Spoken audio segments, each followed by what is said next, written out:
Good afternoon to everyone. This is Mahendra Reddy. I am working as a economics lecturer in Government Degree College, Tandur, Vikarabad district. Today we are going to discuss about Green Revolution and impact of Green Revolution on Indian economy. హరిత విప్లవము భారత ఆర్థిక వ్యవస్థ పైన హరిత విప్లవం యొక్క ప్రభావము. So మరి మన దేశంలో హరిత విప్లవం రావడానికి అనేక కారణాలు దోహదం చేశాయి. అనేక మార్పుల తర్వాత మన భారత వ్యవసాయ రంగంలో హరిత విప్లవం అనేటువంటిది ఏర్పడింది అని చెప్తున్నాం. ముఖ్యంగా మనం చూసినట్లయితే స్వతంత్రం వచ్చిన తర్వాత ప్రణాళికాబద్ధమైనటువంటి ఆర్థికాభివృద్ధికి మనం శ్రీకారాన్ని చుట్టాం. అందులో భాగంగా 1951 నుంచి పంచవర్ష ప్రణాళికలను రూపొందించుకొని అమలుపరచడం అనేటువంటి జరిగింది. అందులో భాగంగా 3వ పంచవర్ష ప్రణాళిక 1961 నుంచి 66 వరకు ఉన్నటువంటి ఈ పంచవర్ష ప్రణాళిక అనుకున్న లక్ష్యాలను సాధించడంలో ఘోరంగా విఫలం కావటం అనేటువంటి జరిగింది. అందుకు ప్రధానంగా 2 కారణాలు ఉన్నాయి. ఒకటి, 2 సార్లు ఇతర దేశాలతో యుద్ధం చేయవలసినటువంటి పరిస్థితి అనేటువంటిది ఏర్పడింది. ఒకసారి చైనాతో, ఒకసారి అదేవిధంగా పాకిస్తాన్తో. ఎట్ ద సేమ్ టైం అదే సంవత్సరంలో భారత వ్యవసాయ రంగంలో తీవ్రమైనటువంటి దుర్భిక్షమైనటువంటి పరిస్థితులు ఏర్పడ్డాయి.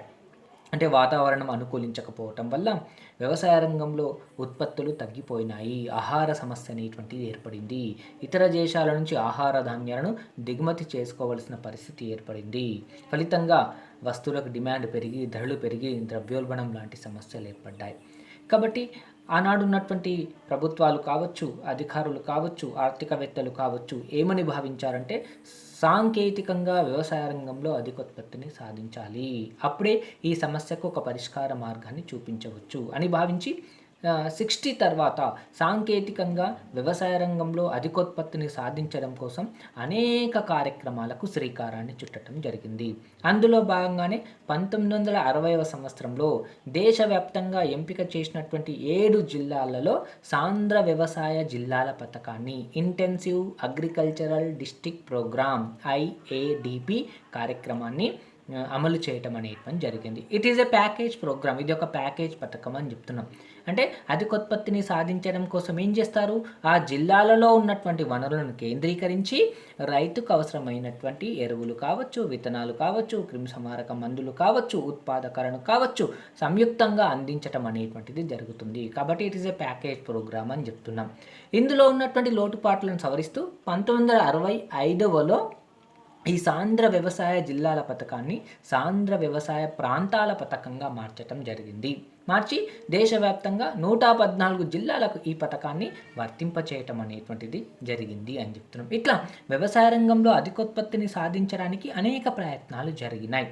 60లో సాంద్ర వ్యవసాయ జిల్లాల పథకం, 65లో సాంద్ర వ్యవసాయ ప్రాంతాల పథకం. ఆ తర్వాత 1966 ఖరీఫ్ సీజన్లో వ్యవసాయ రంగంలో ఉత్పత్తిని పెంచడం కోసం ఒక కొత్త కార్యక్రమానికి శ్రీకారాన్ని చుట్టింది. అదే నూతన వ్యవసాయక వ్యూహము. దీనినే తర్వాత కాలంలో హరిత విప్లవంగా మనం పిలుచుకోవటం అనేటువంటిది జరిగింది అని చెప్తున్నాం. ఈ నూతన వ్యవసాయక వ్యూహాన్నే అధిక దిగుబడి వంగడాల కార్యక్రమము, HYV high yielding variety of seeds అని కూడా మనము పిలవటం అనేటువంటిది జరిగింది. సో ఈ వ్యూహాన్ని ప్రవేశపెట్టినటువంటి అతి తక్కువ కాలంలోనే మన భారత వ్యవసాయ రంగంలో చాలా మార్పులు అనేటువంటివి వచ్చాయి. ముఖ్యంగా వ్యవసాయ రంగంలో అధికోత్పత్తి అనేటువంటిది ఏర్పడింది. ఈ నూతన వ్యవసాయక వ్యూహాన్ని ఆ తర్వాత కాలంలో మనము హరిత విప్లవంగా మనం పిలుచుకోవటం అనేటువంటిది జరిగింది అని చెప్తున్నాం.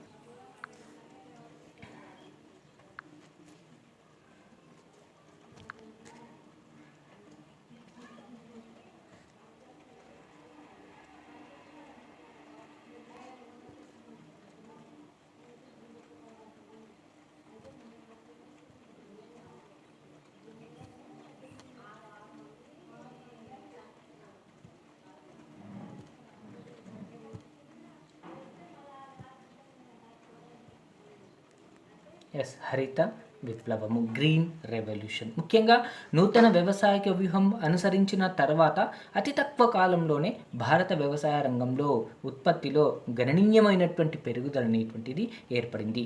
వ్యవసాయ రంగంలో వచ్చినటువంటి ఈ వినూత్నమైనటువంటి మార్పులే ఆ తర్వాత కాలంలో హరిత విప్లవంగా మారటం అనేటువంటిది జరిగింది అని చెప్తున్నాం. మరి ఈ హరిత విప్లవం అనే పదాన్ని మొట్టమొదటిసారిగా ఎక్కడ ఉపయోగించారంటే 1968 మార్చిలో అంతర్జాతీయ అభివృద్ధి సంఘంలో ఉపన్యసిస్తున్నప్పుడు విలియం ఎస్ గౌండ్ అనే ఆర్థికవేత్త మొట్టమొదటిసారిగా ఈ హరిత విప్లవం అనే పదాన్ని ఉపయోగించటం అనేటువంటిది జరిగింది అని చెప్తున్నాం. మరి హరిత విప్లవం రావడానికి ప్రధానంగా కృషి చేసినటువంటి వ్యక్తి ఎవరు అంటే ప్రొఫెసర్ నార్మన్ బోర్లాగ్. ముఖ్యంగా 1960 ఆ మధ్య కాలంలో అప్పటికే ఆసియా ఖండంలో ఆకలి కేకలు అనేటువంటివి ఎక్కువగా ఉన్నాయి. ఆసియా ఖండంలో చాలా దేశాలలో జనాభా ఎక్కువగా ఉంది. ఉన్నటువంటి జనాభాకు అనుగుణంగా ఆహార ధాన్యాల ఉత్పత్తి పెరగట్లేదు. ఫలితంగా ఆకలి కేకలు అనేటువంటివి, పేదరికం అనేటువంటిది ఎక్కువగా ఉంది. అటువంటి సందర్భంలో, అటువంటి సమయంలో 1960 ఆ మధ్యకాలంలో మెక్సికో దేశంలో ఈ నార్మన్ బోర్లాగ్ అతని యొక్క అనుచరులు ఏం చేశారంటే అధిక దిగుబడినిచ్చే గోధుమ వంగడాలను ఉత్పత్తి చేయటం అనేటువంటిది జరిగింది. ఈ అధిక దిగుబడినిచ్చే గోధుమ వంగడాల వాడకం వల్ల వ్యవసాయ రంగంలో గోధుమ పంట యొక్క దిగుబడి అనేటువంటిది గణనీయంగా పెరగటం అనేటువంటిది జరిగింది. దీనితో ఆసియా ఖండంలో ఉన్నటువంటి అనేక దేశాలు కూడా ఈ వ్యూహాన్ని దిగుమతి చేసుకున్నాయి. దిగుమతి చేసుకోవడమే కాదు, ఆయా దేశాలు ఏం చేసినాయి, వ్యవసాయ పరిశోధనా సంస్థలో ప్రయోగాలు చేసినాయి. కొత్త రకం విత్తనాలను, కొత్త రకం వంగడాలను అభివృద్ధి చేయడానికి ప్రయత్నం చేయటం జరిగింది. అందులో భాగంగానే మన దేశం కూడా IR8 అనే వరి వంగడం కావచ్చు, IR3 కావచ్చు, జయ పద్మ వంటి వంగడాలు ఎక్కువ ఉత్పత్తిని సాధించి పెట్టడం అనేటువంటిది జరిగింది అని చెప్తున్నాం. ఈ అధిక దిగుబడినిచ్చే గోధుమ వంగడమే ఆ తర్వాత హరిత విప్లవంగా మారటం అనేటువంటిది జరిగింది అని చెప్పవచ్చు. కాబట్టి ప్రొఫెసర్ నార్మన్ బోర్లాగ్ యొక్క కృషి ఫలితంగా వ్యవసాయ రంగంలో హరిత విప్లవం అనేటువంటిది ఏర్పడింది. కాబట్టి ఆచార్య నార్మన్ బోర్లాగ్ని ప్రపంచ హరిత విప్లవ పితామహుడు అని పిలవటం జరుగుతుంది. మరి మన దేశంలో హరిత విప్లవం రావడానికి ప్రధానంగా కృషి చేసినటువంటి వ్యక్తి ఎవరంటే MS స్వామినాథన్ అని చెప్తున్నాం. ఈ స్వామినాథన్ యొక్క కృషి ఫలితంగానే భారత వ్యవసాయ రంగంలో హరిత విప్లవం అనేటువంటిది ఏర్పడింది అని చెప్తున్నాం. మరి సాధారణంగా హరిత విప్లవం అనేటువంటిది ప్రధానంగా 3 మార్పుల వల్ల సంభవిస్తుంటుంది.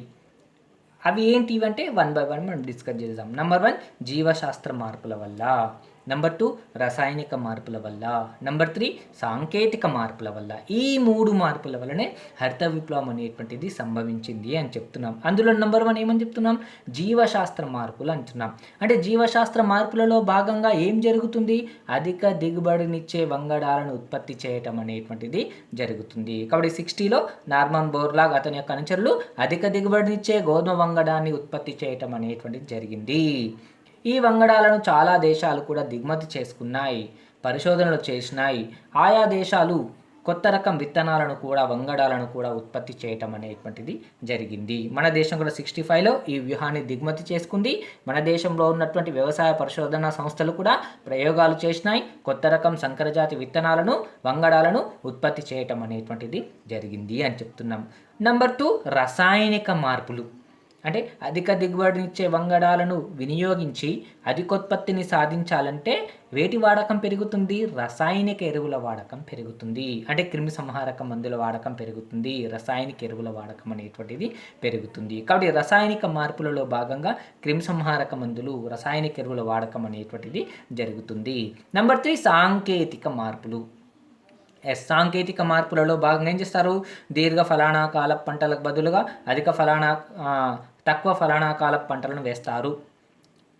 అదేవిధంగా కొత్త రకం వంగడాలను, విత్తనాలను వినియోగించడం వల్ల పంట వెంటనే చేతికి రావటం జరుగుతుంది. అలాంటప్పుడు వ్యవసాయ రంగంలో సమయం, కాలం వృధా కాకుండా ఉండాలంటే కొత్త రకమైనటువంటి పద్ధతులను వ్యవసాయ రంగంలో ఉపయోగించాలి. కాబట్టి సాంకేతిక మార్పులలో భాగంగా ఏం చేస్తారు, నూతన యంత్ర పరికరాలను, నూతన ఉత్పత్తి పద్ధతులను అవలంబించటం అనేటువంటిది జరుగుతుంది. అంటే పంటల మార్పిడి కావచ్చు, బహుళ పంటల కార్యక్రమం కావచ్చు, పంటల రక్షణ వంటి చర్యలను చేపట్టడం అనేటువంటిది జరుగుతుంది. కాబట్టి సాంకేతిక మార్పులలో భాగంగా ట్రాక్టర్లు కావచ్చు, హార్వెస్టర్లు కావచ్చు, పంపు సెట్లు కావచ్చు, వీటి వాడకం అనేటువంటిది పెరుగుతుంది. అట్లా పెరగటం వల్ల ఒకే సంవత్సరంలో, ఒకే నెలలో, ఒకే భూమిలో 2 లేదా అంతకంటే ఎక్కువ పంటలు పండించవచ్చు. ఫలితంగా ఉత్పత్తి ఏమవుతుంది, పెరగడానికి అవకాశం అనేటువంటిది ఏర్పడుతుంది. కాబట్టి హరిత విప్లవం ప్రధానంగా 3 మార్పుల వల్ల సంభవించింది. ఒకటి జీవశాస్త్ర మార్పులు, 2 రసాయనిక మార్పులు, 3 సాంకేతిక మార్పులు. ఈ 3 మార్పుల వల్లనే భారత వ్యవసాయ రంగంలో కూడా హరిత విప్లవం అనేటువంటిది ఏర్పడింది అని చెప్తున్నాం. కాబట్టి ఏం చెప్తున్నాం, వ్యవసాయ రంగంలో వినూత్నమైనటువంటి మార్పులను తీసుకొని రావటమే హరిత విప్లవంగా మనం చెప్పవచ్చు. అంటే వ్యవసాయ రంగంలో ఉత్పత్తిలో గణనీయమైనటువంటి పెరుగుదలను సాధించటమే హరిత విప్లవంగా మనం పిలవడానికి అవకాశం అనేటువంటిది ఉంటుంది. మరి భారత ఆర్థిక వ్యవస్థ పైన ఈ హరిత విప్లవం అనేటువంటిది ఎటువంటి ప్రభావాన్ని చూపిందో మనం చూస్తాం. నాణ్యానికి ఒకవైపు బొమ్మ, మరొక వైపు బరుసు ఎట్లయితే ఉంటుందో, ఒకవైపు హరిత విప్లవం మంచి ఫలితాలను ఏర్పాటు చేసినప్పటికీ మరొక వైపు కొన్ని చెడు ఫలితాలను కూడా ఉత్పన్నం చేయటం అనేటువంటిది జరిగింది అని చెప్పొచ్చు. అవి ఏంటో మనం ఇప్పుడు 1 by 1 చూస్తాం. భారత ఆర్థిక వ్యవస్థ పైన హరిత విప్లవం ఏర్పరిచినటువంటి సత్ఫలితాలను గురించి మనం చూద్దాం. సో మరి ఈ వ్యూహం యొక్క ప్రధాన ఉద్దేశం ఏమిటి? హరిత విప్లవం యొక్క ప్రధాన ఉద్దేశం ఏంటి? ఆహార ధాన్యాల ఉత్పత్తిలో గణనీయమైనటువంటి పెరుగుదలను సాధించటమే ఈ హరిత విప్లవం యొక్క ప్రధానమైనటువంటి ఉద్దేశము. మరి ఆ ఉద్దేశం నెరవేరిందా లేదా మనం చూడవచ్చు. నెంబర్ 1, ఆహార ధాన్యాల ఉత్పత్తిలో పెరుగుదల. ఎస్, ప్రత్యక్షంగా ఈ వ్యూహం యొక్క ప్రధానమైనటువంటి ఉద్దేశం ఆహార ధాన్యాల ఉత్పత్తిలో పెరుగుదలను సాధించటం. కాబట్టి ఈ వ్యూహం యొక్క ప్రభావము, ఈ విప్లవం యొక్క ప్రభావం ప్రధానంగా ఏ పంటల పైన ఉందో మనం ఒకసారి చూద్దాం. బిఫోర్ రెవల్యూషన్, హరిత విప్లవం రాకన్నా ముందు 1960-61లో మనం చూసినట్లయితే వరి పంట యొక్క దిగుబడి అనేటువంటిది కేవలం 35, అక్కడ మనము ఫిగర్లో మెన్షన్ చేశాం. ఓకే, కేవలం 35 మిలియన్ టన్నులు మాత్రమే ఉంది. 1991 వచ్చేసరికి 75 మిలియన్ టన్నులకు పెరిగింది. అట్లా 1999-2000 వచ్చేసరికి 90 మిలియన్ టన్నులకు పెరిగింది. 2001-2 వచ్చేసరికి 83 మిలియన్ టన్నులకు పెరిగింది. అంటే ఏంటి, వరి పంట యొక్క దిగుబడి అనేటువంటిది హరిత విప్లవం వచ్చిన తర్వాత బాగా పెరగటం అనేటువంటిది జరిగింది అని చెప్తున్నాం. అదేవిధంగా గోధుమ పంట కేవలం 11 మిలియన్ టన్నులు మాత్రమే ఉండేది 60-61లో. వ్యూహం వచ్చిన తర్వాత మెల్లగా 1990 నాటికి 55 మిలియన్ టన్నులకు, 2000 నాటికి 76 మిలియన్ టన్నులకు, 2001-2 నాటికి 72 మిలియన్ టన్నులకు పెరిగింది. అంటే హరిత విప్లవం వచ్చిన తర్వాత ఈ గోధుమ పంట యొక్క దిగుబడి కూడా బాగా పెరగటం అనేటువంటిది జరిగింది అని చెప్తున్నాం. అదేవిధంగా ముతక ధాన్యాలు ఏవైతే ఉన్నాయో వాటిపైన కూడా ఈ విప్లవం యొక్క ప్రభావం అనేటువంటిది ఉంది అని చెప్తున్నాం. 23 మిలియన్ టన్నుల నుంచి 2001-2 వచ్చేసరికి 44 మిలియన్ టన్నులకు పెరగటం అనేటువంటిది జరిగింది. మొత్తం మీద మనం చూసినట్లయితే, మొత్తం మీద ఈ ఆహార ధాన్యాల ఉత్పత్తి మనం పరిగణలోనికి తీసుకున్నట్లయితే 69 మిలియన్ టన్నులు ఉన్నటువంటి దిగుబడి 2001-2002 వచ్చేసరికి 194 మిలియన్ టన్నులకు పెరగటం అనేటువంటిది జరిగింది అని చెప్తున్నాం. అంటే ఓవరాల్గా మనం చూసినట్లయితే ఆహార పంటల యొక్క ఉత్పత్తిలో మనం గణనీయమైనటువంటి పెరుగుదలను సాధించటం అనేటువంటి జరిగింది. ముఖ్యంగా మనం చూసినట్లయితే ఈ హరిత విప్లవం యొక్క ప్రభావం ప్రధానంగా ఏ పంట పైన ఎక్కువగా ఉందంటే గోధుమ పంట యొక్క పైననే ఎక్కువగా ఉంది. విప్లవం రాకన్నా ముందు 60-61లో గోధుమ పంట యొక్క దిగుబడి 11 మిలియన్ టన్నులు ఉంటే విప్లవం వచ్చిన తర్వాత మెల్లగా పెరగటం అనేటువంటి జరిగింది. 2001-2 వచ్చేసరికి 72 మిలియన్ టన్నులకు పెరిగింది. అంటే 7 times ఎక్కువగా గోధుమ పంట యొక్క దిగుబడిలో మనం పెరుగుదలను సాధించటం అనేటువంటి జరిగింది. ఆ తర్వాత లబ్ధి పొందినటువంటి పంట వరి పంట అని చెప్తున్నాం. 35 మిలియన్ టన్నులు ఉంటే 2001-2 వచ్చేసరికి 83 మిలియన్ టన్నులకు పెరగటం అనేటువంటిది జరిగింది అని చెప్తున్నాం. అంటే ప్రధానంగా మనం చూసినట్లయితే సుమారుగా 2.5 రెట్లు ఎక్కువగా వరి పంట పెరగటం అనేటువంటిది జరిగింది అని చెప్తున్నాం. మరి 2 పంటల్లో ప్రధానంగా లబ్ధి పొందినటువంటి పంట ఏంటి అంటే గోధుమ పంట. గోధుమ పంట యొక్క ఉత్పత్తిలో మనము గణనీయమైనటువంటి పెరుగుదలను మనం సాధించడం అనేటువంటి జరిగింది.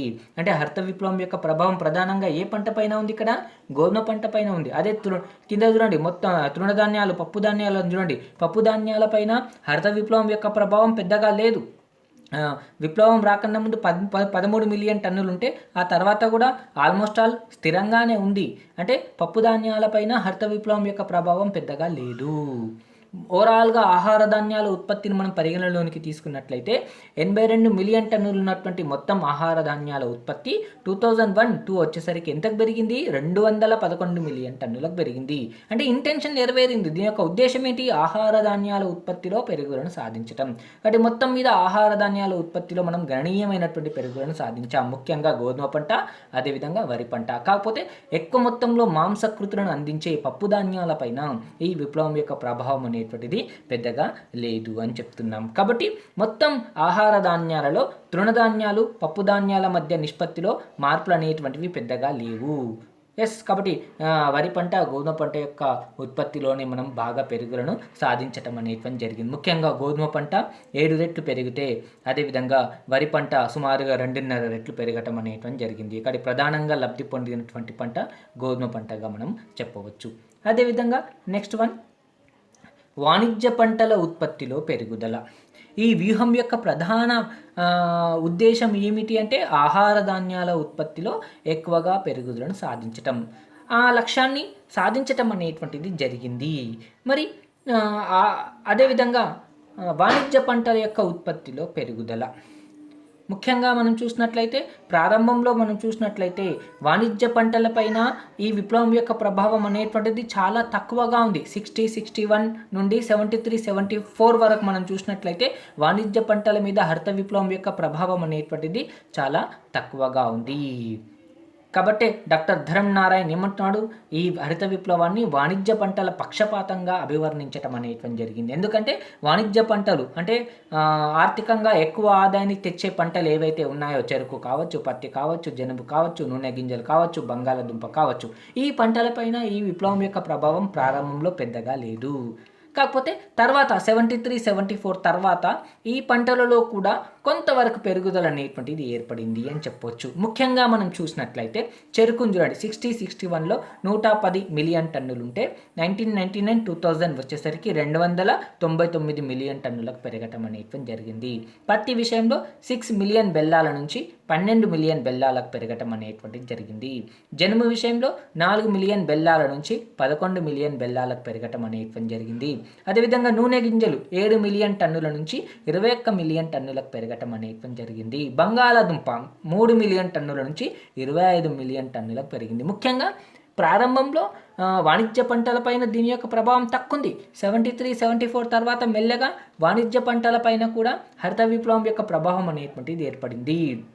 ప్రధానంగా చెరుకు, పత్తి, జనుము, నూనె గింజలు, బంగాళదుంప ఈ పంటల యొక్క దిగుబడులు అనేటువంటివి బాగా పెరిగినాయి. ముఖ్యంగా మనం చూసినట్లయితే వాణిజ్య పంటలలో ఎక్కువగా లబ్ధి పొందినటువంటి పంట ఏమిటి అంటే ఇక్కడ బంగాళదుంప అని చెప్పవచ్చు. 3 మిలియన్ టన్నులు ఉంటే 25 మిలియన్ టన్నులకు పెరిగింది. అంటే 8 టైమ్స్ ఎక్కువగా వృద్ధి రేటును బంగాళదుంప సాధించి పెట్టడం అనేటువంటిది జరిగింది అని చెప్తున్నాం. ప్రారంభంలో వాణిజ్య పంటలపైన దీని యొక్క ప్రభావం లేకపోయినప్పటికీ మెల్లమెల్లగా వాణిజ్య పంటలపైన కూడా దీని యొక్క ప్రభావం అనేటువంటిది ఏర్పడింది. ముఖ్యంగా బంగాళదుంప యొక్క ఉత్పత్తిలో గణనీయమైనటువంటి పెరుగుదలను మనము సాధించటం అనేటువంటి జరిగింది. అదే పత్తి విషయానికి వచ్చేసరికి 2 టైమ్స్ పెరిగింది అని చెప్పవచ్చు. అదేవిధంగా చెరుకు విషయానికి వచ్చేసరికి కూడా మామూలుగా 2.5 టైమ్స్ పెరిగిందని చెప్పడానికి అవకాశం అనేటువంటిది ఉంది అని చెప్తున్నాం. అదేవిధంగా మూడవది ఉత్పాదకతలో పెరుగుదల. ఇక్కడ వ్యవసాయక ఉత్పత్తి దేనిపైన ఆధారపడి ఉంటుందంటే ఉత్పాదకత పైన ఆధారపడి ఉంటుంది, ప్రొడక్టివిటీ పైన ఆధారపడి ఉంటుంది. వ్యవసాయక ఉత్పత్తిని అనేక అంశాలు ప్రభావితం చేస్తాయి. ఇక్కడ వ్యవసాయక ఉత్పత్తిని నిర్ణయించే అంశాలలో ప్రధానమైనటువంటిది ఉత్పాదకత, ప్రొడక్టివిటీ అని పిలుస్తాం. ఏంటి ఉత్పాదకత? ఒక ఎకరానికి లేదా ఒక హెక్టారు భూమిలో పండే పంటనే ఉత్పాదకత అని అంటారు. అంటే ఈ హరిత విప్లవం రావటం వల్ల ఒక ఎకరం భూమిలో కావచ్చు, ఒక హెక్టారు భూమిలో కావచ్చు, పండే పంట యొక్క ఉత్పాదకత అనేటువంటిది బాగా పెరిగింది. కాబట్టి ఒక ఎకరానికి లేదా ఒక హెక్టారుకు పండే పంటనే ఉత్పాదకత అని పిలుస్తారు. ఈ ఉత్పాదకత కూడా గణనీయంగా పెరగటం అనేటువంటిది జరిగింది అని చెప్తున్నాం. ముఖ్యంగా మనం చూసినట్లయితే ఆహార ధాన్యాల విషయంలో మనం చూసినట్లయితే మనం ఇంతకుముందే స్టాటిస్టికల్ అనాలిసిస్ చూసినాం. ప్రధానంగా గోధుమ పంట, ఆ తర్వాత వరి పంట బాగా లబ్ధి పొందాయని చెప్తున్నాం. అదే విషయాన్ని మనం ఇక్కడ స్టాటిస్టికల్ డేటా రూపంలో చూస్తున్నాం. వరి పంట 61లో మనం చూసినట్లయితే 1013 హెక్టార్కు 1013 కిలోగ్రాములు ఉంటే విప్లవం వచ్చిన తర్వాత 1141 కిలోగ్రాములకు, ఆ తర్వాత 2001 వచ్చేసరికి 2086 కిలోగ్రాములకు పెరిగింది. అంటే 2.5 టైమ్స్ ఎక్కువగా వరి పంట యొక్క ఉత్పాదకత అనేటువంటిది పెరిగింది అని చెప్తున్నాం. అదే వేరాజ్ గోధుమ పంట విషయానికి వచ్చేసరికి 851 ఉంటే హెక్టార్కు 851 కిలోగ్రాములు ఉంటే 2001, 2002 వచ్చేసరికి 2770 కిలోగ్రాములకు పెరగటం అనేటువంటి జరిగింది. ఇక్కడ కూడా అంటే ఒక ఎకరం లేదా ఒక హెక్టారు భూమిలో పండే పంట విషయంలో కూడా మనం చూసినట్లయితే ఏ పంట ఎక్కువగా లబ్ధి పొందింది అంటే గోధుమ పంటని. అంటే హరిత విప్లవం యొక్క ప్రభావం ప్రధానంగా గోధుమ పంట పైన ఉంది, ఆ తర్వాత వరి పంట పైన ఉంది అని చెప్తున్నాం. మొత్తం ఆహార ధాన్యాలను మనం పరిగణలోనికి తీసుకున్నట్లయితే 1960-61లో 710 కిలోగ్రాములు ఉంటే 2001-2002 వచ్చేసరికి 1739 కిలోగ్రాములకు పెరగటం అనేటువంటిది జరిగింది. అంటే ఓవరాల్గా మొత్తం మీద ఆహార ధాన్యాల ఉత్పత్తిలో కూడా పెరుగుదల మనం గణనీయంగా సాధించటం అనేటువంటిది జరిగింది అని చెప్తున్నాం. కాబట్టి ఉత్పాదకతో కూడా పెరగటం అనేటువంటిది జరిగింది అని చెప్తున్నాం. అదేవిధంగా పంటల తీరులో కూడా మార్పులు రావటం అనేటువంటి జరిగింది. కేవలం ఆహార ధాన్యాల ఉత్పత్తిలో పెరుగుదల, ఉత్పాదకతలో పెరుగుదల మాత్రమే కాదు, మొత్తం మీద పంటల తీరులో కూడా మార్పు రావటం అనేటువంటిది జరిగింది అని చెప్తున్నాం. అంటే మొత్తం ఆహార ధాన్యాల ఉత్పత్తిలో మనం చూసినట్లయితే తృణధాన్యాల ప్రాధాన్యత తగ్గింది, పప్పు ధాన్యాల ప్రాధాన్యత క్రమంగా తగ్గుతూ వచ్చింది. ప్రధానంగా ఏవి? వరి పంట, గోధుమ పంట యొక్క ఉత్పత్తులు పెరిగినాయి. ఎందుకంటే high yielding variety of wheat నుంచే హరిత విప్లవం అనేటువంటిది తారాస్థాయికి చేరింది. అధిక దిగుబడి ఇచ్చే గోధుమ వంగడం వల్లనే హరిత విప్లవం అనేటువంటిది తారాస్థాయికి చేరింది. కాబట్టి జనరల్గా ఆర్థిక వ్యవస్థలో కొత్తగా ఏదైనా మార్పులు వచ్చినప్పుడు, గుణాత్మకమైనటువంటి మార్పులు వచ్చినప్పుడు ఎక్కువగా దాన్నే స్వీకరించడానికి ఇష్టపడతారు. ఇక్కడ కూడా అంతే. వ్యవసాయ రంగంలో ముఖ్యంగా ఆహార ధాన్యాల ఉత్పత్తిలో ఈ అధిక దిగుబడినిచ్చే వరి, గోధుమ వంగడాలనే ఎక్కువగా ఉత్పత్తి చేయటం జరిగింది ప్రారంభంలో. కాబట్టి ఎక్కువ మంది అటువంటి పంటలను పండించడానికి ఆసక్తిని చూపించారు. అంటే సాంప్రదాయక పంటల వైపు మెల్లగా దృష్టి అనేటువంటిది తగ్గిపోయింది. కాబట్టి మెల్లగా పంటల తీరులో కూడా మార్పు అనేటువంటిది ఏర్పడింది. పప్పు ధాన్యాల ఉత్పత్తి తగ్గిపోయింది. చిరుధాన్యాలు, తృణధాన్యాల యొక్క ఉత్పత్తులు అనేటువంటి ముఖ్యంగా ఆహార ధాన్యాల ఉత్పత్తి పెరిగింది. పప్పు ధాన్యాల యొక్క ప్రాధాన్యత అనేటువంటిది బాగా తగ్గిపోయింది అని చెప్తున్నాం. కాబట్టి పంటల తీరులో కూడా గుణాత్మకమైనటువంటి మార్పును హరిత విప్లవము తీసుకొని రావటం అనేటువంటిది జరిగింది. అదేవిధంగా ఉద్యోగితలో పెరుగుదల. హరిత విప్లవం పైన ఒక విమర్శ ఉంది. ఏంటంటే భారతదేశం లాంటి, అంటే మనలాంటి దేశాలలో శ్రామిక జనాభా ఎక్కువగా ఉంటుంది. అలాంటప్పుడు ఈ కొత్త ఉత్పత్తి పద్ధతులను ప్రవేశపెట్టినట్లయితే శ్రామికుల తొలగింపు జరుగుతుంది, ఫలితంగా నిరుద్యోగ సమస్య ఉత్పన్నం కావడానికి అవకాశం ఉంటుంది అని చాలామంది ఆర్థికవేత్తలు కూడా విమర్శించటం అనేటువంటి జరిగింది. అయితే హరిత విప్లవం అనేటువంటిది ఉద్యోగిత స్థాయిలో కూడా పెరుగుదలను తీసుకొని రావటం అనేటువంటి జరిగింది. ఎట్లా తీసుకొని వచ్చింది? హరిత విప్లవంలో భాగంగా రైతులు ఏం చేశారు? అధిక దిగుబడినిచ్చే విత్తనాలను కావచ్చు, ఎరువులను కావచ్చు, క్రిమిసంహారక మందులను కావచ్చు, ఉత్పాదకాలను కావచ్చు విరివిగా వినియోగించటం అనేటువంటి జరుగుతుంది. అంటే ఈ వ్యూహంలో భాగంగా వీటికి డిమాండ్ పెరిగింది. ఎరువులకు డిమాండ్ పెరిగింది, క్రిమిసంహారక మందులకు డిమాండ్ పెరిగింది, ఎట్ ద సేమ్ టైం విత్తనాలకు డిమాండ్ పెరిగింది. అదేవిధంగా ఉత్పాదకాలకు, రైతు వ్యవసాయ రంగంలో ఉపయోగించే ఉత్పత్తి కారకాలకు కూడా డిమాండ్ అనేటువంటిది బాగా పెరిగింది. వాటికి డిమాండ్ పెరిగినప్పుడు వాటిని ఉత్పత్తి చేసే పరిశ్రమలలో శ్రామికులకు ఉద్యోగ అవకాశాలు అనేటువంటివి పెరిగినాయి. కాబట్టి ఉపాధి అవకాశాలు తగ్గుతాయనే ఒక విమర్శ ఉన్నప్పటికీ యంత్రాల వాడకం వల్ల కొంతవరకు వ్యవసాయ రంగంలో ఉపాధి అవకాశాలు తగ్గినప్పటికీ ఇతర ఉత్పాదకాలను విరివిగా వినియోగించటం వల్ల ముఖ్యంగా రవాణా రంగంలో కావచ్చు, బ్యాంకింగ్, ఇతర సేవా రంగాల్లో కావచ్చు ఉపాధి అవకాశాలు అనేటువంటివి బాగా పెరిగినాయని చెప్పవచ్చు. తద్వారా ఆదాయాలు కూడా పెరిగినాయని చెప్పవచ్చు. నెక్స్ట్ వన్, ఆదాయ స్థాయిలో పెరుగుదల. ఎస్, అంతకుముందు వరకు హరిత విప్లవం రాకన్నా ముందు మనం చూసినట్లయితే సాంప్రదాయక పంటలను మాత్రమే రైతులు పండించడానికి ఎక్కువగా ఆసక్తిని చూపించేవారు. ఫలితంగా పంట యొక్క ఉత్పత్తి తక్కువగా ఉండేది, మిగులు ఆదాయం కూడా చాలా తక్కువగా ఉండేది. ఈ నూతన వ్యవసాయక వ్యూహం వచ్చిన తర్వాత, హరిత విప్లవాన్ని అనుసరించిన తర్వాత ఏమైంది? వ్యవసాయ రంగంలో ఆహార ధాన్యాల ఉత్పత్తిలో గణనీయమైనటువంటి పెరుగుదల ఏర్పడింది. ముఖ్యంగా సాంప్రదాయ పంటలకు బదులుగా ఆధునిక సాంకేతిక పద్ధతులను ఉపయోగించి వ్యవసాయం చేయటం వల్ల భూమిలో ఉత్పాదకత అనేటువంటిది పెరిగింది. దానివల్ల రైతుల యొక్క ఆదాయం కూడా పెరిగింది అని చెప్పవచ్చు. అదేవిధంగా పేదరికం తగ్గటం. నేను ఇంతకు చెప్పాను, ఆసియా ఖండంలో ఆకలి కేకలు ఎక్కువగా ఉండేవి, ఆహార ధాన్యాల ఉత్పత్తి తక్కువగా ఉండేది. అటువంటి సందర్భంలో కొంతమంది వ్యక్తులు చనిపోయినప్పటికీ సమాజ సంక్షేమం కోసం వారు చేసినటువంటి కృషి ఎప్పుడు కూడా, అంటే భౌతికంగా వాళ్ళు మన ముందర లేకపోయినప్పటికీ వారు చేసినటువంటి కృషి అనేటువంటిది ఎప్పుడు మన ముందర ఉంటుంది. అలాంటి ఒక మహోన్నతమైనటువంటి వ్యక్తే ప్రొఫెసర్ నార్మన్ బోర్లాగ్. ఆసియా ఖండంలో ఆకలి కేకలకు ఒక సమాధానం అనేటువంటిది ఈ అధిక దిగుబడినిచ్చే వంగడాల ద్వారా తీసుకొని రావటం అనేటువంటిది జరిగిందని చెప్పవచ్చు. కాబట్టి మనలాంటి దేశాలలో పేదరిక సమస్య అనేటువంటిది ఎక్కువగా ఉంటుంది. కనీస సౌకర్యాలు తీర్చుకోలేక ఆకలి కేకలు, దారిద్ర్యం అనేటువంటిది, పేదరికం అనేటువంటిది ఎక్కువగా ఉంది. మరి ఈ పేదరికాన్ని తగ్గించటంలో హరిత విప్లవం అనేటువంటిది ప్రధానమైనటువంటి పాత్రను పోషించింది అని చెప్తున్నాం. ముఖ్యంగా మనలాంటి దేశాలలో గ్రామీణ ప్రాంతాలు ఎక్కువగా ఉంటాయి. కాబట్టి పట్టణ ప్రాంతాల కంటే గ్రామీణ ప్రాంతంలో ఎక్కువ మంది నివసిస్తుంటారు. గ్రామీణ ప్రాంతాలలో పేదరిక సమస్య అనేటువంటిది ఎక్కువగా ఉంది. కానీ గ్రామీణ ప్రాంతంలో ఉన్నటువంటి పేదరికాన్ని తగ్గించడంలో ఈ హరిత విప్లవం అనేటువంటిది ముఖ్యమైనటువంటి పాత్రను పోషించింది అని కొంతవరకు మనము చెప్పవచ్చు. ఎందుకంటే ఈ వ్యూహంలో భాగంగా ఏమైంది, ఆహార ధాన్యాల యొక్క ఉత్పత్తి పెరిగింది. కానీ ప్రభుత్వం ఏం చేసింది, మద్దతు ధరను ప్రకటించి రైతులు పండించినటువంటి ఆహార ధాన్యాలను ఫుడ్ కార్పొరేషన్ ఆఫ్ ఇండియా ద్వారా సేకరించి నిల్వ చేసింది.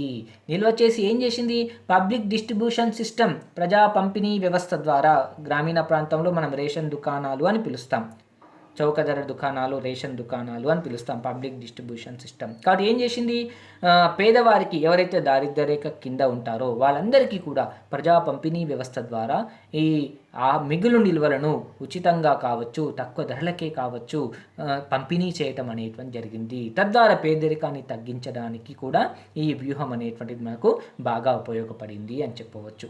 కాబట్టి ఇన్ని విధాలుగా హరిత విప్లవం అనేది భారత ఆర్థిక వ్యవస్థ పైన మంచి ఫలితాలను ఏర్పాటు చేసింది అని చెప్పవచ్చు. ముఖ్యంగా దీని యొక్క ఉద్దేశం ఏమిటి అంటే ఆహార ధాన్యాల ఉత్పత్తిలో పెరుగుదలను సాధించటము. కాబట్టి అనుకున్న లక్ష్యాన్ని సాధించటంలో ఈ విప్లవం అనేటువంటిది సరైనటువంటి ఫలితాలను రాబట్టింది అని చెప్తున్నాం. కాబట్టి ముఖ్యంగా గోధుమ పంట యొక్క ఉత్పత్తిలో, వరి పంట యొక్క ఉత్పత్తిలో గణనీయమైన పెరుగుదలను మనం సాధించటం అనేటువంటి జరిగింది. అదేవిధంగా వాణిజ్య పంటల యొక్క ఉత్పత్తిలో కూడా మెల్లమెల్లగా పెరుగుదల ఏర్పడింది. ముఖ్యంగా బంగాళదుంప హరిత విప్లవం వల్ల ప్రధానంగా ప్రయోజనం పొందినటువంటి పంటగా మనము పిలవవచ్చు. అదేవిధంగా 1 ఎకరం భూమిలో కావచ్చు, 1 హెక్టార్ భూమిలో కావచ్చు పండే పంట యొక్క ఉత్పత్తి కూడా పెరగటం అనేటువంటిది జరిగింది. ఇక్కడ ఉత్పాదకత పెరిగింది. పంటల తీరులో కూడా మార్పులు వచ్చాయి. సాంప్రదాయక పంటలకు బదులుగా కొత్త పంటలను పండించడానికి రైతులు ఎక్కువగా ఆసక్తిని చూపించటం అనేటువంటిది జరిగింది. అదేవిధంగా ఈ వ్యూహంలో భాగంగా ఎరువులు, క్రిమిసంహారక మందులు, అదేవిధంగా ఉత్పాదకాలను వాడటం వల్ల రవాణా రంగంలో కావచ్చు, బ్యాంకింగ్ రంగంలో కావచ్చు, ఇతర రంగాలలో కావచ్చు ఉద్యోగ ఉపాధి అవకాశాలు అనేటువంటివి పెరిగినాయని కూడా మనము చెప్పవచ్చు. అదేవిధంగా ఈ వ్యూహాన్ని అనుసరించడం వల్ల రైతులు అధికోత్పత్తిని సాధించడానికి అవకాశం ఏర్పడింది. కాబట్టి ఆదాయ స్థాయి కూడా పెరిగింది. ముఖ్యంగా మనలాంటి దేశాలలో పేదరిక సమస్య ఎక్కువ ఉంటుంది. ఈ పేదరికాన్ని తగ్గించడంలో కూడా హరిత విప్లవం అనేటువంటిది మంచి ఫలితాన్ని తీసుకొని రావటం అనేటువంటిది జరిగింది అని చెప్తున్నాం. ఇది మంచి ఫలితాలుగా మనం చెప్పడానికి అవకాశం ఉంటుంది. ఎట్ ద సేమ్ టైం కొన్ని చెడు ఫలితాలను కూడా హరిత విప్లవం అనేటువంటిది భారత ఆర్థిక వ్యవస్థ పైన కొన్ని ఉత్పన్నం చేయటం అనేటువంటిది జరిగింది అని చెప్పవచ్చు. మరి ఏంటి ఆ చెడు ఫలితాలు అనేవి మనం ఇప్పుడు 1 by 1 మనం డిస్కస్ చేద్దాం. నెంబర్ 1, దేశంలో పెట్టుబడిదారి వ్యవసాయం ఉత్పన్నం కావడానికి హరిత విప్లవం అనేటువంటిది ప్రధానంగా దోహదం చేసింది. అంటే ఈ వ్యూహంలో భాగంగా ఏం చేస్తారు, మేలు రకం విత్తనాలు కావచ్చు, రసాయనిక ఎరువులు కావచ్చు, క్రిమిసంహారక మందులు కావచ్చు, ఆధునిక పనిముట్లు కావచ్చు, సాగునీటి వాడకం అనేటువంటిది ఖచ్చితంగా అవసరము. ఇది ప్రధానమైనటువంటి భాగము. మరి వీటన్నింటిని సమీకరించుకొని అధికోత్పత్తిని సాధించాలంటే రైతుకు ఏం కావాలి, పెట్టుబడి అనేటువంటిది అవసరము. కాకపోతే భారత వ్యవసాయ రంగంలో సన్నకారు రైతులు, ఉపాంత రైతులు 70 నుంచి 80% మంది ఉన్నారు. వారికి ఈ వ్యూహాన్ని అనుసరించే శక్తి సామర్థ్యాలు అనేటువంటివి లేవు, ఆర్థిక స్తోమత అనేటువంటిది లేదు.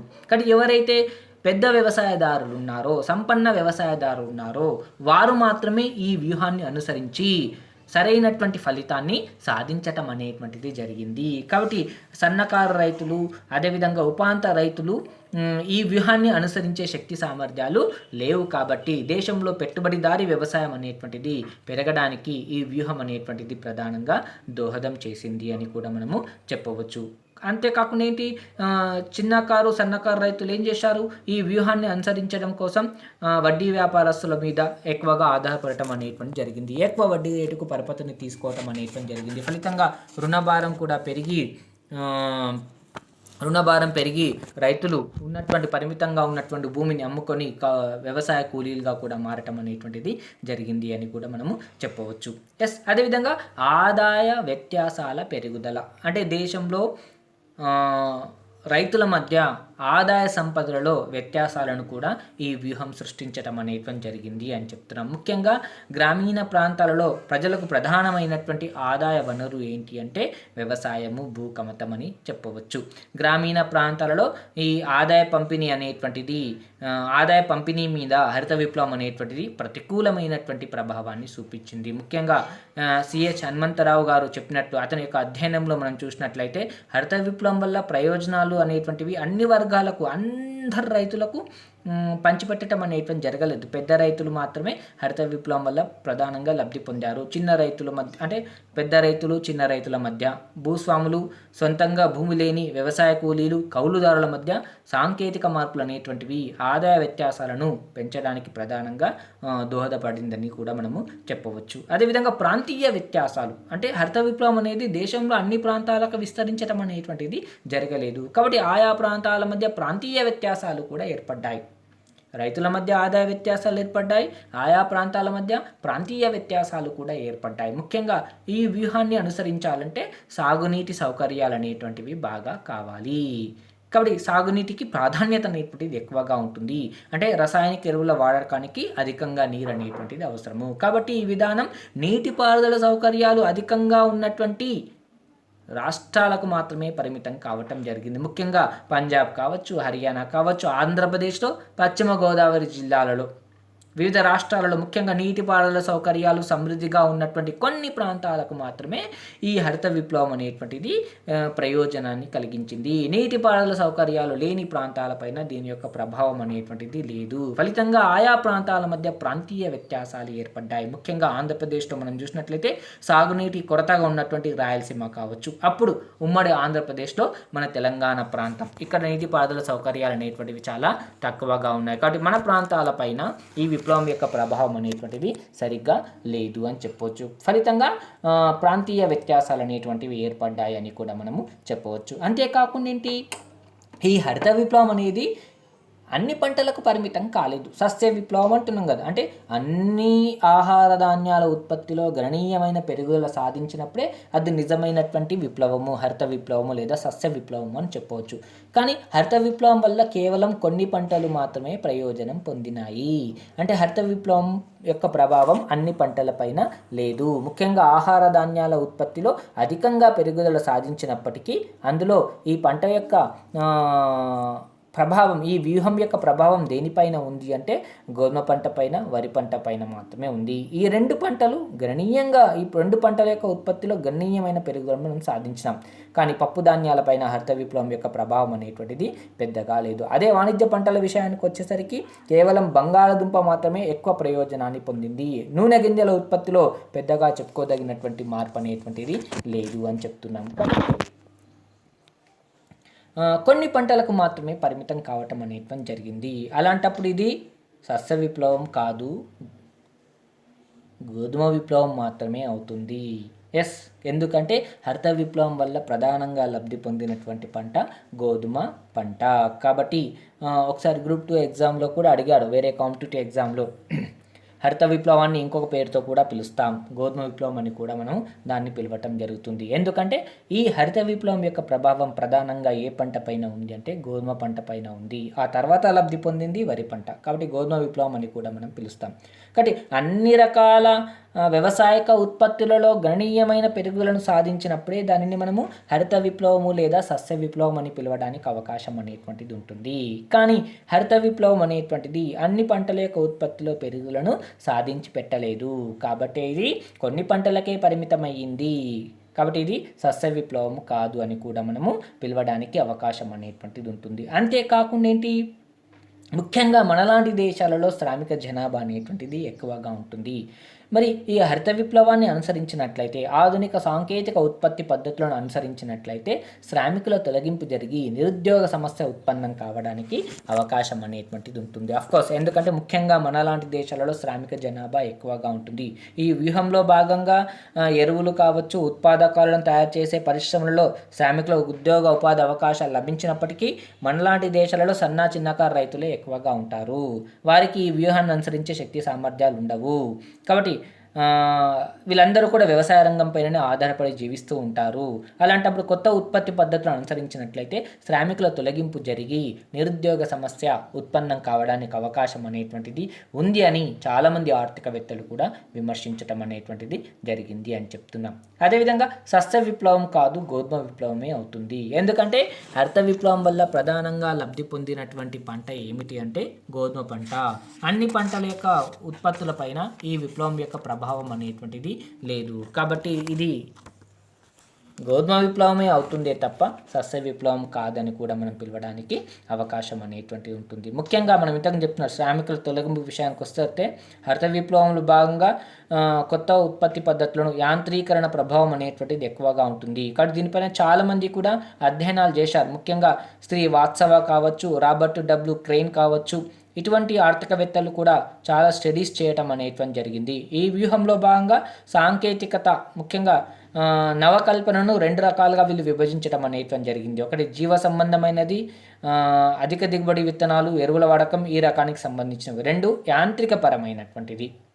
యాంత్రికపరమైనటువంటిది అంటే ఆధునిక వ్యవసాయ పనిముట్లు, యంత్రాల వాడకం అనేటువంటిది 2వ రకానికి చెందింది. ఒకటి జీవ సంబంధమైంది, 2 యాంత్రికపరమైంది. జీవ సంబంధమైంది అంటేనేమో HYVని ప్రవేశపెట్టడం జరుగుతుంది, ఎరువులను వాడటం జరుగుతుంది. యాంత్రికపరమైనది అంటే మనకు అందరికీ తెలిసినటువంటిదే, యంత్రాల వాడకం, పనిముట్ల వాడకం అనేటువంటిది పెరుగుతుంది. కాబట్టి వీరి అభిప్రాయం ప్రకారం మనం చూసినట్లయితే జీవ సంబంధమైన మార్పులు శ్రమసాంధితమైనవైతే, యాంత్రికపరమైనటువంటి మార్పులు కూడా శ్రమను పొదుపు చేసేవే అవుతాయి. అయితే ఈ 2 కారకాలు కూడా ఈ 2 రకాల మార్పులు కూడా శ్రామికుల తొలగింపు పైన చూపించడానికి అవకాశం అనేటువంటిది ఉంటుంది. కాబట్టి శ్రామికుల తొలగింపు అనేటువంటిది జరగడానికి అవకాశం అనేటువంటిది మనలాంటి దేశాలలో ఎక్కువగా ఉంటుంది అని చెప్పొచ్చు. సో ఏది ఏమైనప్పటికీ ఈ హరిత విప్లవం అనేది భారత ఆర్థిక వ్యవస్థ పైన కొన్ని మంచి ఫలితాలను ఏర్పాటు చేసినప్పటికీ కొన్ని చెడు ఫలితాలను, ప్రతికూల ప్రభావాన్ని కూడా ఏర్పాటు చేయటం అనేటువంటి జరిగింది. అంటే ముఖ్యంగా అన్ని పంటలకు విస్తరించకపోవటం వల్ల అన్ని ప్రాంతాలకు విస్తరించకపోవటం అనేటువంటి జరిగింది. ఎందుకంటే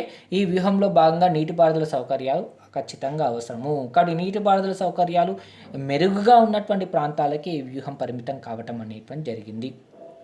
కాబట్టి దీనిపైన కొంత విమర్శ కూడా ఏర్పడింది అని చెప్పవచ్చు. ఏదేమైనప్పటికీ ఆహార ధాన్యాల ఉత్పత్తిలో పెరుగుదలను సాధించడానికి ఈ హరిత విప్లవం అనేటువంటిది ఎంతగానో దోహదం చేసింది అని చెప్పవచ్చు. కాబట్టి నెక్స్ట్ వచ్చే విప్లవం కూడా ఆయా ప్రాంతాలను, అక్కడ ఉన్నటువంటి వాతావరణ పరిస్థితులను బేరీజు వేసుకొని అక్కడ పండే పంటలను అంచనా వేసి వాటి యొక్క ఉత్పత్తులలో పెరుగుదలను సాధించే విధంగా కొత్త విప్లవం ఏర్పడినట్లయితే అన్ని ప్రాంతాలలో కూడా వ్యవసాయక ఉత్పత్తులు పెరగడానికి అవకాశం అనేటువంటిది ఉంటుంది. ఇప్పుడు ఉన్నటువంటి తెలంగాణ ప్రభుత్వం కూడా వ్యవసాయ రంగానికి పెద్దపీట వేసింది.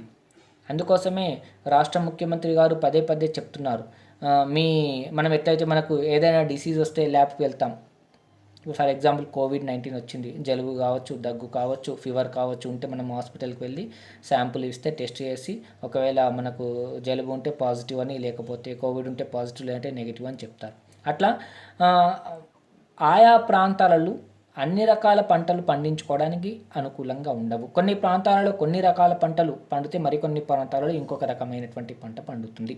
అలాంటప్పుడు సాయిల్ టెస్ట్ చేసుకోవాలి. భూసార పరీక్షలు చేసుకున్నట్లయితే వ్యవసాయ శాస్త్రవేత్తలు చెప్తారు ఈ భూమిలో ఈ పంటలు పండించుకోవడానికి అవకాశం ఉంటుంది. కాబట్టి అటువంటి పంటలను పండించినట్లయితే అన్ని పంటలు కూడా పండించుకోవడానికి అవకాశం ఉంటుంది, అన్ని పంటల యొక్క ఉత్పత్తులు పెరగడానికి అవకాశం ఉంటుంది. కాబట్టి వ్యవసాయదారులు కూడా ప్రయోజనం పొందడానికి అవకాశం అనేటువంటిది ఉంటుంది. కాకపోతే ఈ దిశగా ప్రయత్నం చేయవలసినటువంటి అవసరం అనేటువంటిది చాలా ఎక్కువగా ఉంది అని చెప్పవచ్చు. కాబట్టి నెక్స్ట్ వచ్చే విప్లవం ఎట్లుండాలంటే అన్ని రకాల ఆయా ప్రాంతాలను, అక్కడ ఉన్నటువంటి భూసారాలను పరిగణలోనికి తీసుకొని అందుకు అనుకూలమైనటువంటి ఒక వ్యూహాన్ని రూపొందించినట్లయితే అన్ని రకాల పంటలు పండించుకోవడానికి అవకాశం ఉంటుంది. ఎట్ ద సేమ్ టైం పండినటువంటి పంటలకు మద్దతు ధర లభించడానికి అవకాశం ఉంటుంది. మిగులు ఆదాయం అనేటువంటి పెరగడానికి అవకాశం ఉంటుంది. రైతుల మధ్య ఉన్నటువంటి ప్రాంతాల మధ్య ఉన్నటువంటి వ్యత్యాసాలు తొలగిపోవడానికి అవకాశం అనేటువంటిది ఉంటుంది. Thank you one and all. మీకు ఏమైనా డౌట్స్ ఉంటే మీరు చాట్ బాక్స్లో నాకు రిప్లై ఇవ్వచ్చు. చాట్ బాక్స్లో క్వశ్చన్స్ అడగవచ్చు. దానికి సమాధానం నేను మళ్ళీ తర్వాత మీకు ఇస్తాను. Thank you very much.